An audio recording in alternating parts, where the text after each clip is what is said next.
In February 2022, Russia launched a full-scale invasion of Ukraine, the largest war in Europe since 1945. But to understand how it began, we have to look back not years, but centuries. Both nations trace their origins to Kyivan Rus, a medieval realm centered on Kiev more than 1,000 years ago. Russia, Ukraine, and Belarus all claim it as part of their heritage. Kyivan Rus flourished for centuries until Mongol invasions shattered it in the 1200s, scattering its people and power. After the Mongol invasions, these lands took different paths. Ukrainian territory was ruled for centuries by outside powers, among them the Polish-Lithuanian Commonwealth and later the Russian Empire. Far to the northeast, the Principality of Moscow slowly grew into a mighty empire, gathering neighboring lands under its rule. On the open steppe, self-governing Cossack warriors built a proud tradition of Ukrainian autonomy. In 1654, they allied with Moscow, a pact that over time drew them under its control. By the 1800s, Ukrainian lands were divided, most under the Russian Empire and the west under Austria-Hungary. Through it all, a distinct Ukrainian language and identity endured, even when the state tried to suppress it. A national awakening spread, led by figures like the poet Taras Shevchenko. The Russian Empire answered by banning books and schooling in the Ukrainian language. Amid the chaos of the Russian Revolution, Ukraine briefly declared independence, but by 1921 it was overwhelmed and absorbed into the new Soviet Union. After the 1917 revolution, Ukraine became a Soviet republic.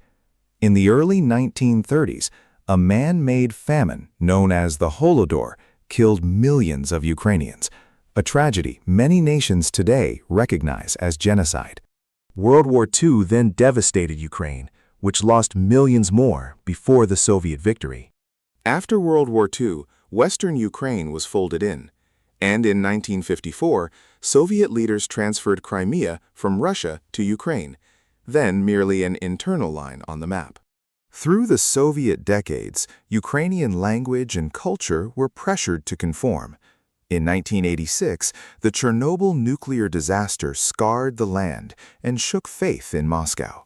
When the Soviet Union collapsed in 1991, Ukraine declared independence, approved by more than 90% of voters in a national referendum. Independence in 1991 was followed by hard years as economic collapse, poverty, and corruption tested the young nation. Ukraine had inherited part of the Soviet nuclear arsenal. In the 1994 Budapest Memorandum, it gave up those weapons in exchange for security assurances from Russia, the United States, and the United Kingdom. For the next 2 decades, Ukraine was pulled between closer ties with the West, the European Union and NATO, and the pull of Moscow. Meanwhile, NATO expanded eastward across former Soviet bloc countries. Russia increasingly viewed that expansion as a threat. In 2004, mass protests known as the Orange Revolution overturned an election widely seen as rigged in favor of a pro-Russian candidate. In 2008, NATO declared that Ukraine and Georgia would one day join, with no timeline. Months later, Russia and Georgia went to war. In 2010, the pro-Moscow Viktor Yanukovych won the presidency, as repeated disputes over Russian gas rattled Europe. In late 2013, when the president abruptly rejected a landmark agreement with the European Union, huge protests erupted, the Euromaidan. In early 2014, he fled the country. The Euromaidan protests lasted months. Dozens of demonstrators were killed, remembered as the Heavenly Hundred, before Yanukovych fled in February 2014. In the turmoil that followed, Russia seized and annexed Crimea, a move condemned by most of the world as illegal under international law. In Crimea, soldiers in unmarked uniforms appeared, and a hastily held referendum, rejected as illegitimate by most of the world, was used to justify annexation. At the same time, Russian-backed fighters took up arms in the eastern Donbas region, beginning a war that would grind on for 8 years. Ceasefire deals, the Minsk agreements, repeatedly failed. That summer, a civilian airliner, flight MH17, was shot down over the Donbas, killing 298 people. Investigators blamed a Russian-supplied missile, Russia denied involvement. For 8 years, a grinding trench war smoldered in the east as the Minsk ceasefire agreements were signed and repeatedly broken. In 2019, Volodymyr Zelensky, a former comedian, was elected president, promising to end the war and fight corruption. Then, through late 2021, Russia massed well over 100,000 troops around Ukraine's borders as warnings of invasion grew louder. Then, on the 24th of February 2022, Russia launched a full-scale invasion from several directions.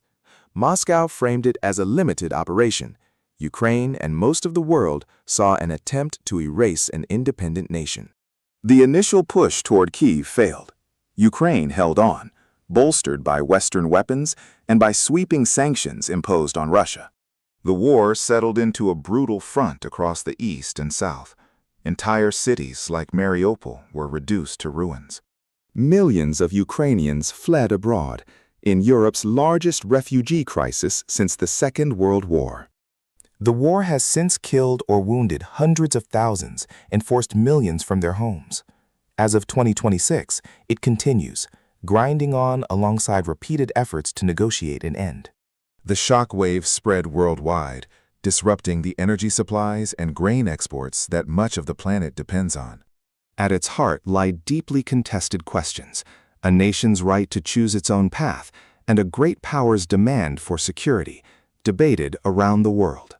Its roots run centuries deep, through empire, identity, and independence. Its consequences are still being written, and understanding that history is the first step to understanding the war.